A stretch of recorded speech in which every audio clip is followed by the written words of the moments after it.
just like the figure I'd seen in the hallway. I placed a hand on his shoulder, gently, ready to guide him back to bed. But he spun around and screamed in my face, "He wants your face now!" It was the last time anyone saw Samuel. The next morning, he was gone. Ever wonder what kinds of things psychiatric workers really see behind locked doors? What if the patients weren't the only ones haunted?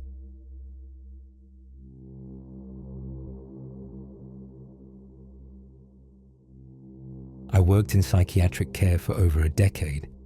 In that time, I met people who believed they were being followed, watched, hunted by shadows only they could see. At first, I chalked it up to the usual schizophrenia, paranoia, trauma-induced hallucinations. But there was one patient, just one of them, who made me question everything I thought I knew. His name was Samuel L., 39 years old, who committed himself voluntarily after claiming he was trapped in a waking nightmare that wouldn't stop. When I met him, he was curled into the corner of his room, rocking slowly. His eyes were wide open and not blinking, as if he was watching something behind me. He didn't speak for the first 3 days. He just stared blankly past anyone who entered his room. Then one night, during my rounds, I heard a door creak open. Immediately, I turned, expecting one of the regular patients sneaking out, but instead I saw Samuel barefoot in the hallway, his hospital gown barely clinging to him, his skin pale, and his eyes far darker than they should have been. I asked him what he was doing out of his room, and he said, "He's here." I asked who. "The man who wears my face." My stomach dropped. I tried to guide him gently back to his room, but he wouldn't move. His voice stayed calm, too calm. He stared straight into my eyes and said, "He comes at night, walk the halls and wear my skin like it's his." Delusional, I thought it was a classic case. But then he said something that lodged itself in my chest like ice. "You've seen him too, haven't you?" I couldn't answer, because the night before, around 3 a.m., during a quiet round, I had seen something. A figure standing at the far end of the hallway, still, facing the wall, no movement, and when I blinked, it was gone. I chalked it up to exhaustion, hallucination, and sleep deprivation. But now, Samuel was describing it, word for word, and the way he said it, like it wasn't a question, like he already knew the answer. But Samuel kept talking. He said the man would visit every night between 3 and 4 a.m., that he would smile, stretch out Samuel's face wider than it should go, that he whispered things about the staff. "He knows where you sleep," Samuel said, "and he doesn't like that you don't believe in him." That night, I stayed behind after my shift, just to see. I hid near the nurse's station as the hall sat in an unnatural silence. Around 3:27 a.m., the lights flickered once, then again, and that's when I heard it. Wet footsteps, no shoes, just bare skin slapping against the linoleum floor, and then I saw him. He stepped into the hallway, and my breath caught in my throat. He looked just exactly like Samuel, but he was taller, unnaturally so, like someone had stretched him out just a bit too far. His mouth hung open, lower than any human jaw should, his eyes black and glassy, reflecting nothing. He moved slowly, almost deliberately, dragging something behind him, something crumpled and pale. It took me a second to realize it was another hospital gown identical to the one Samuel had been wearing. He turned and stared directly at me. "I swear to you," he smiled. I didn't breathe until he turned the corner and vanished into the shadows. I rushed back to Samuel's room, with my heart almost pounding out of my chest, and found him still in bed. asleep and breathing steady. He couldn't have been the one in the hallway.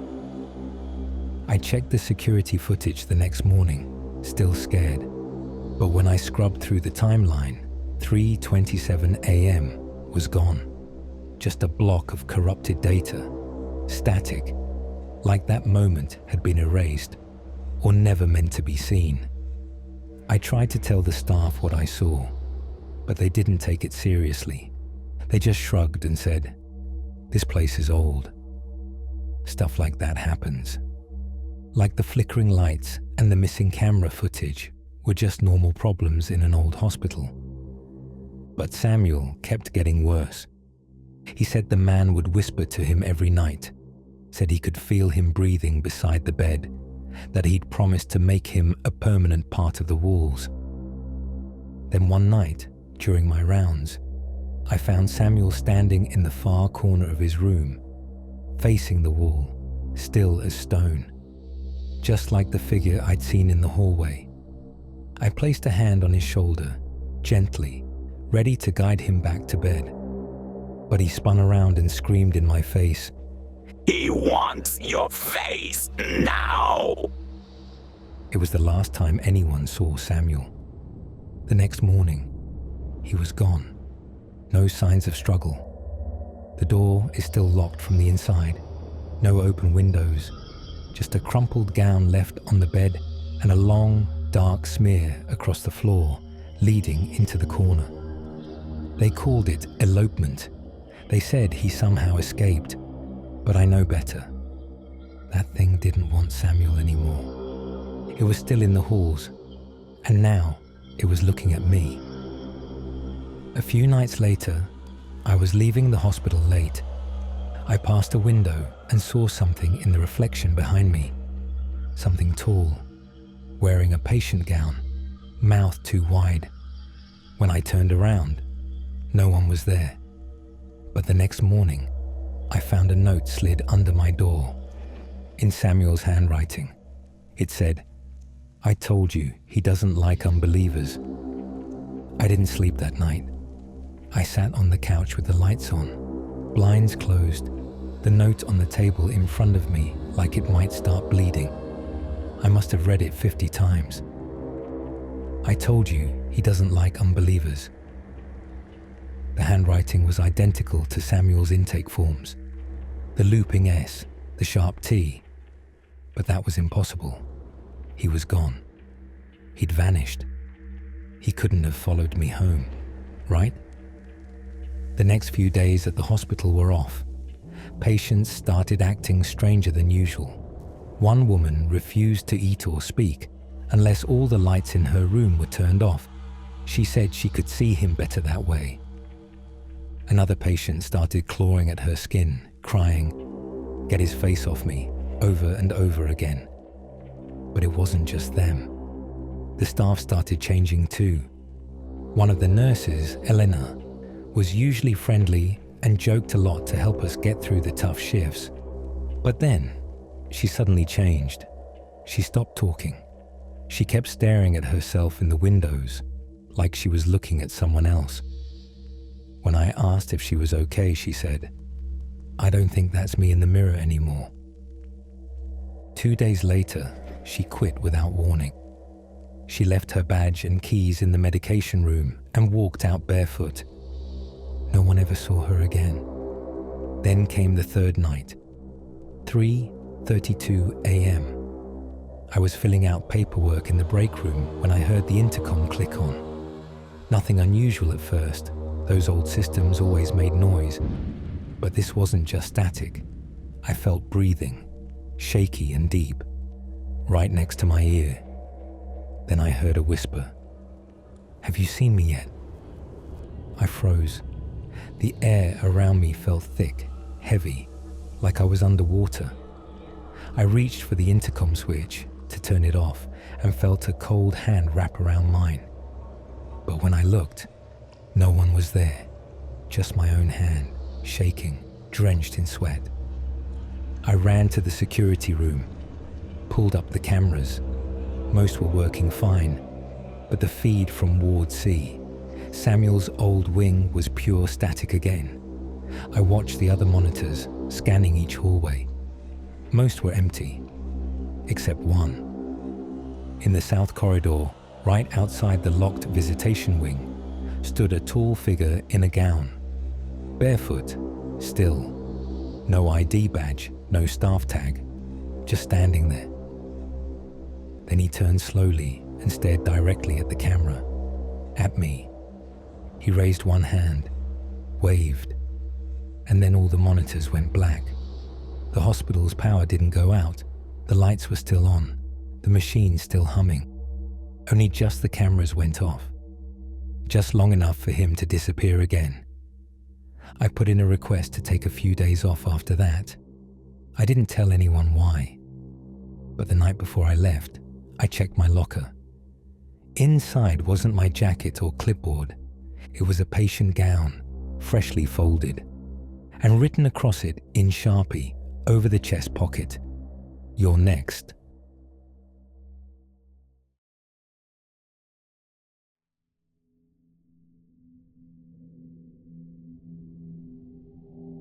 I used to work nights as a psychiatric technician.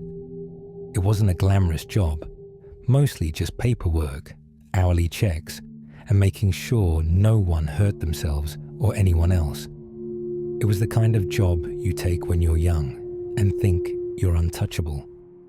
The hospital I worked at was old. The walls creaked, the paint peeled, and warning signs about asbestos were posted in the staff hallways. Half of the building had been shut down since the 1970s, including the East Wing, which was sealed off with rusted doors and yellowing tape. Still, the patients would talk about it. They whispered about a figure they called the man with the stitched mouth. They said he watched from the shadows in the East Wing, that he never left, even after all those years. We always brushed it off as delusion, just part of their mental illness, hallucinations brought on by trauma, medication, or isolation. At least, that's what I believed until one night I saw him. It started with the screaming. A patient named James, nonverbal, heavily medicated and usually silent, suddenly started screaming in the middle of the night. We rushed to his room and found him curled up in the corner, clawing at his own face like he was trying to tear something off. His eyes were wide with terror, like he'd seen something straight out of a nightmare. He kept pointing toward the ceiling, sobbing over and over, "He's watching, he's in the vents." We had to sedate him just to calm him down. But what shook me the most happened later that night, during my 2 a.m. rounds. I passed his room, and even though his door was still locked from the outside, I stopped dead in my tracks. He was no longer in bed. He was standing in the middle of the room, completely still. His head was tilted up toward the air vent, and he was smiling. It wasn't a happy smile. It was the kind that makes your skin crawl, too wide and too empty. I followed his gaze and looked up at the vent. Shockingly, I saw a shadow shift behind the slats. It wasn't a rat. It wasn't dust or some flicker from the hallway lights. It was long, thin, and human-shaped. Immediately, I blinked, and it vanished. But I know I didn't imagine it. I know what I saw. Things got worse really fast. James's room started freezing over, and I don't mean slightly cold. I mean bitter, like winter in December cold. We cranked the heat all the way up, even brought in space heaters. Nothing worked. His room stayed ice cold, like something was draining the warmth out of it. Then another patient started panicking during bedtime meds. She said a man with stitched lips stood by her bed at night and whispered her name over and over. The next morning, we found her trying to rip out her own tongue with a plastic spoon. That same week, one of our newer night nurses checked the East Wing cameras during a routine sweep. Then immediately went pale, stood up without saying a word, handed in her badge, and walked out. When we reviewed the footage she saw, we understood why. There was someone standing at the end of the East Wing hallway, perfectly still and facing the camera. That wing had been sealed shut for years. No patients, no staff, no way in or out. But the figure was there, motionless, watching. And the worst part? The timestamp showed it was standing there for 7 hours straight. No one wanted to talk about it. But something had changed. And not long after, I started to feel it too. Footsteps behind me when I was alone. Lights flickering when I walked past. And every time I checked my reflection, just for a second, I swore the version of me in the mirror didn't blink when I did. Whatever haunted that place had noticed me. It started with dreams. Every night, without fail, I'd bolt upright at exactly 3:33 a.m., with my heart pounding, drenched in sweat, breath fogging in the freezing air. Always the same dream of me walking in the hospital halls alone. The lights above me would flicker, buzz, then dim. Then I hear footsteps. No, not footsteps, but breathing that was wet and labored, like someone gasping through sealed lips. But whenever I turned around, no one was there. Just that crushing sense that I'm not alone. Then the waking hours got worse. I began losing time, zoning out for minutes at a time. I'd come to with no memory of where I was or what I'd been doing. The headaches were brutal, sharp, sudden bursts behind my eyes, like someone firing a gun inside my skull. My roommate told me I was talking in my sleep. At first, she joked about it, said I mumbled nonsense. But then her face changed. She said the sounds I made weren't in English, and that my voice didn't even sound like mine. Then came the night she found me standing on my bed, both eyes rolled back, whispering, "Let me out, let me out, let me out," over and over in a voice she swore wasn't human. That was the last straw. I turned in my badge the next morning, walked out and never looked back. But here's the thing. I think something came with me. Something that doesn't belong in this world.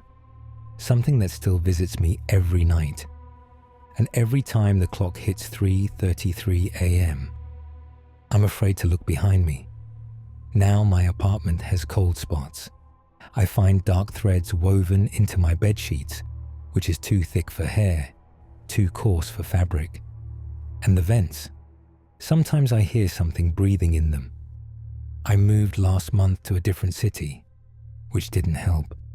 Last night, I found a note taped to the inside of my bedroom vent. Just 5 words, written in a shaky hand. I finally got out. Thanks. I stared at the note for what felt like an hour. I finally got out. Thanks. I didn't write it. No one else had a key to the apartment. And the handwriting wasn't just messy. It was wrong. Like it was written by someone who'd never held a pen before. The letters were crooked, sizes uneven, pressure tearing through the paper, like they didn't understand how fragile it was. I didn't sleep that night, but I heard something. Around 2 a.m., the bathroom light turned on by itself. The faucet ran for a few seconds, then the door slammed shut. When I finally built up the courage to open it, there was condensation on the mirror, and in the fog, 3 words had been written by a finger. Not done yet. I started researching the hospital, not the official history, but the buried one. I found a story from the 1960s. An orderly had been mutilated in the East Wing, throat slashed, lips sewn shut while he was still alive. The killer was an unmedicated schizophrenic patient who claimed the voices in the vents told him to silence the silence. The patient died in solitary days later, tore out his own tongue.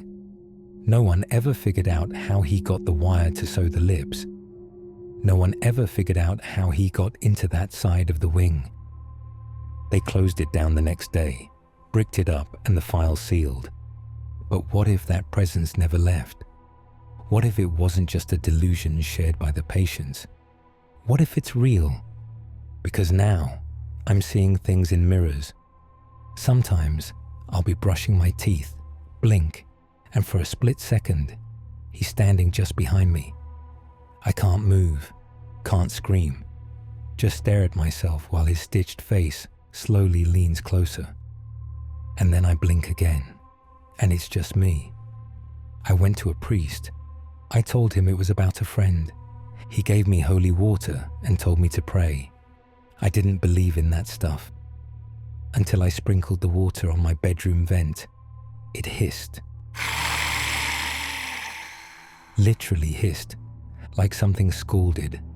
And then there was this scream, not from the vent, from inside my head, like someone was trying to claw their way through my skull. I dropped to my knees and blacked out. When I came to, the word stop was carved into my bedroom wall. I painted over it. It came back. I scrubbed it. It came back deeper. Now I don't sleep. I've started seeing him in windows, in reflections, in places where I shouldn't be able to see anyone at all. And every time I get close to light, I feel colder. Every time I turn on the fan or hear air flowing through the vents, I freeze. Because I know he's still there, watching. He didn't want freedom. He wanted a host, and I think I brought him home. You never leave a place like that without bringing something back. Sometimes it's just memories, while other times it's something that remembers you. Because the mind can lie. But what about the silence? The silence never does. And not every patient in the asylum wanted to be cured. Thank you for watching Insidious Inc., where nightmares never clock out and what follows you home might not let go.